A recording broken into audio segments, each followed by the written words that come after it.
Hey everybody, this is Chris and thanks for checking out another one of my videos. In this video, we're going to be talking all about 20 British English expressions that Americans don't understand. Obviously, I've said Americans don't understand them, but some people might understand them. It's just that they are very British slang expressions. All right, so let's get straight into today's video. Number one is spend a penny. So what does this mean? It doesn't mean spend a little bit of money. This is an old-fashioned expression which means to go to the toilet. Spend a penny. So spend and connect together. Spender, spend a penny. And this expression comes from the earliest days of flushing toilets when it cost a penny to use the toilet. So you can just say, I'm going to spend a penny before we go out. This is a way of saying, I want to go to the toilet. Number two is full of beans. So this doesn't mean that you've eaten a lot of beans. It means that somebody is full of energy. They've got a lot of energy. For example, will you calm down? You're so full of beans this morning. Maybe you've drunk a lot of coffee. Maybe you're in a good mood. Maybe you're excited about something, but you have a lot of energy. Full of beans. And sometimes this of in the middle would become of or full of beans. So you could say full of beans or full of beans. So it wouldn't be of, it'd be of or full of beans. Are you full of beans today? All right, let's check out number three is Bob's your uncle. This means that something is very easy or very quick to do. So if you're talking about what you should do, if you're giving somebody some instructions for doing something, you could say, for example, using this app is easy. Just download it, enter your email address, and Bob's your uncle. You're ready to go. So it means that's it. That's all you have to do. It's very simple. Bob's your uncle. And your and uncle also connect together. It would be your uncle, your uncle. And Bob's and your also connect together. So it's Bob's your uncle. It's all one phrase. It's all connected together. Bob's your uncle. Bob's your uncle. Something that's very easy. Number four is cost a bomb. If something costs a bomb, it means that it's very expensive. It costs a lot of money. For example, somebody could say, if you've just got married, I love your ring. But if you paid for it, you paid a lot of money for it, you might say, I should hope so. I hope it does look good because it cost a bomb. So that just means very expensive. We could also say something cost an arm and a leg. Have you heard that one before? It also means very expensive. An arm and a leg. It means literally your arm and your leg. Very expensive item. Number five is to pull a blinder. So what does that mean? It means to do something amazing, maybe something that's not expected or could be very difficult to achieve. For example, you really pulled a blinder there. I never thought we'd get this work finished on time. It means you did something that was very hard, almost impossible, or amazing. Pull a blinder. Okay, the next one is pear-shaped. Because there's a lot of slang phrases in English that are related to when things go badly or when things go well. And this is talking about when things have gone badly or gone wrong. So pear-shaped means that things have got messed up. For example, now that she can't come, the plan's gone a bit pear-shaped as the rest of us can't drive. So here, pear-shaped means the plan has gone wrong. Pear-shaped. Next one is take the biscuit. So this means that probably a number of things have gone wrong and it takes the biscuit. So biscuit is a snack that you eat, right? But here we're not talking about that. We're talking about when something is very unreasonable or it's gone wrong. The worst part of something. For example, first he was late and then he didn't apologize. But what really took the biscuit was that the bosses preferred his presentation. So this means the worst bit of something, the thing that annoys you the most. Also, in slightly ruder slang, we could say it takes the piss. Okay, it's a little similar. Sometimes if you thought something would happen, but it didn't happen, you could say throw a spanner in the works. And what this means is that a problem has been caused. If you throw a big spanner into a machine, then that machine would stop working. It would go wrong. So this is a phrase to mean that something has gone wrong. For example, the flight was delayed, and that really threw a spanner in the works, as we only had 2 days there. That threw a spanner in the works means that made everything go wrong. Okay, number 9 is a dog's dinner. And a dog's dinner means a mess. So if you imagine the difference between the food that people eat, maybe in a restaurant, and the food that dogs and cats eat, then of course the food that pets eat is much messier. So a dog's dinner means a mess. For example, you've made a dog's dinner of that. You'll have to start again. Make a dog's dinner of something. It means completely make a mess of it. Number 9 is sod's law. Sod's law means anything that can go wrong did go wrong. So this is also called Murphy's law sometimes. For example, if we go to the beach, it will rain. And if we don't go to the beach, it will be sunny. It's sod's law.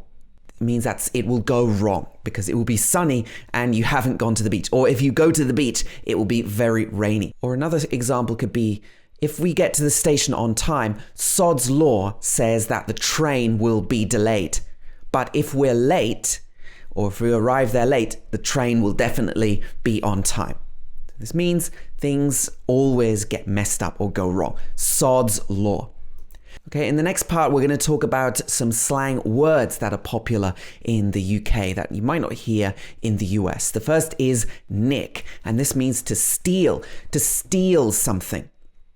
For example, my phone got nicked yesterday. This means that somebody stole my phone yesterday. My phone got stolen yesterday. Number 12 is flog. This means to sell something. For example, I'm trying to flog my old car. This means I'm trying to sell my old car. Do you know anybody who might want to buy it?